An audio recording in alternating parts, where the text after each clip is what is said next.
మహాకాళ్ రాత్రిళ్ళు మేలుకుంటాడు. నువ్వు మాత్రం నిద్రపోయుంటావు.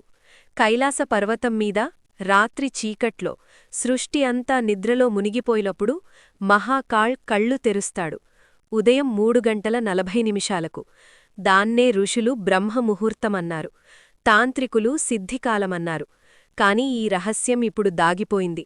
ఎందుకంటే ఈ సమయంలో మేల్కొనేవాడు సాధారణుడిగా ఉండలేడు. అతడు వేరే ఒకటిగా మారిపోతాడు. ఇప్పుడు నేను ఆ 6 గుప్త విద్యలు చెబుతాను. ఇవి సాధకులకే తెలియజేసే రహస్యాలు. మొదటి రహస్యం, కాలంపై జయం. మహర్షి పతంజలి యోగసూత్రాల్లో రాశారు, బ్రాహ్మే ముహూర్తే ఉత్తిష్ఠేత్. ఎందుకంటే ఈ సమయంలో కాలం నెమ్మదిగా సాగుతుంది. నీ శరీర కణాలు రిపేరవుతాయి, వృద్ధాప్యం ఆగిపోతుంది, వయసు పెరగదు. అథర్వవేదంలో ఉంది, ఈ ముహూర్తంలో మేల్కొనేవాడు 108 సంవత్సరాలు జీవిస్తాడు. ఇప్పటి సైన్సేమంటుంది? ఉదయం 4 గంటలకు ముందు లేచేవారి జీవితకాలం 7 సంవత్సరాలు ఎక్కువ. అదే జ్ఞానం 5000 సంవత్సరాల నాటిది. కాని ఇది కేవలం మొదలు మాత్రమే. రెండో రహస్యం ఇంకా భయానకమైనది, త్రిగుణాల సాధన.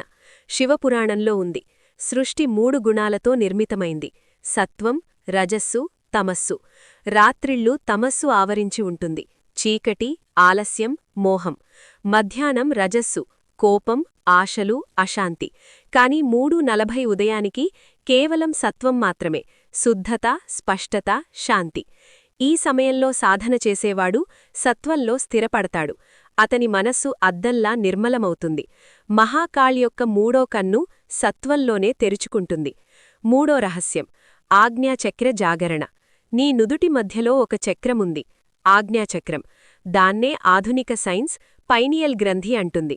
తంత్రశాస్త్రం చెబుతుంది, అక్కడే శివుడు విరాజిల్లుతాడు. అదే థర్డ్ ఐ. అది యాక్టివేట్ అవ్వడం కేవలం 3:40 ఉదయానికే, మెలటోనిన్ ఉత్పత్తి గరిష్టంగా ఉన్నప్పుడు. అది తెరిచినప్పుడు నువ్వు చూడటం మొదలెడతావు, ఇతరులకు కనిపించనివి. అర్థం చేసుకోవడం మొదలెడతావు, ఇతరులకు అర్థం కానివి. దివ్యదృష్టి, సిద్ధి యొక్క ద్వారం. నాలుగో రహస్యం, ఒక చెచ్చని హెచ్చరికతో, నాడీశుద్ధి. యోగశాస్త్రం చెబుతుంది, నీ శరీరంలో 72,000 నాడీలున్నాయి, సూక్ష్మశక్తి మార్గాలు: ఈడ, పిన్నళ, సుషుమ్న. ఇవి శుద్ధి అయినప్పుడు కుండలిని జాగృతమవుతుంది. ఈ శుద్ధీకరణ జరుగుతుంది 3:40 ఉదయానికే, గాలి శుద్ధిగా, ప్రాణం దట్టంగా ఉన్నప్పుడు. కాని విను, ఒక్కసారిగా మొదలెట్టేస్తే శరీరం షాక్ తింటుంది, మనస్సు విరిగిపోతుంది. ఋషులు చెప్పారు, క్రమేణ అంటే నెమ్మదిగా. 7 రోజుల మార్గం. మొదటి రోజు ఉదయం 6 గంటలు, మూడో రోజు నుంచి 5 గంటలు, 5వ రోజు నుంచి 4:15, 7వ రోజు బ్రహ్మముహూర్తం 3:40. ఇదే విధానం, ఇదే మార్గం. 5వ, 6వ రహస్యాలు. 5వది ఇచ్ఛాశక్తి. మహాకాళ్ జటల్లో గంగ ఎందుకు ప్రవహిస్తుంది? ఎందుకంటే ఆయన తన ఇచ్ఛలపై పూర్తి నియంత్రణ ఉంచుతాడు. 3:40 ఉదయానికి నీ ఇచ్ఛాశక్తి ఉచ్చస్థితిలో ఉంటుంది. ఈ సమయంలో సంకల్పం చేసుకునేవాడి అది నెరవేరుతుంది. అందుకే అన్ని తపస్వులు ఈ సమయంలోనే సాధన చేస్తారు. 6వది, చివరి రహస్యం, దేవతల ఆశీర్వాదం. పురాణాల్లో ఉంది, బ్రహ్మముహూర్తంలో దేవతలు భూలోకంపై తిరుగుతారు.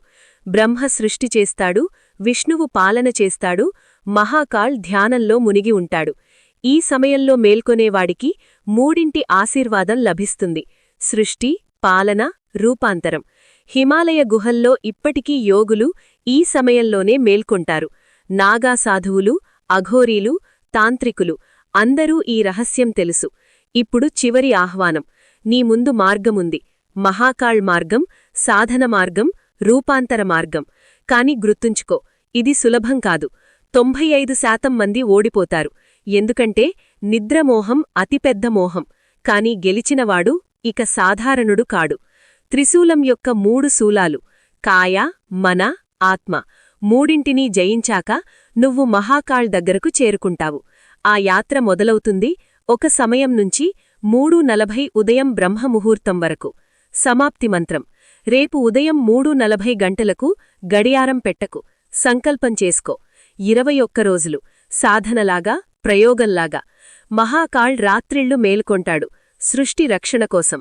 నువ్వు ఏ కోసం మేల్కొంటావు? ఓం నమః శివాయ, హర్ హర్ మహాదేవ. నీ సమయం ఇప్పుడు మొదలైంది.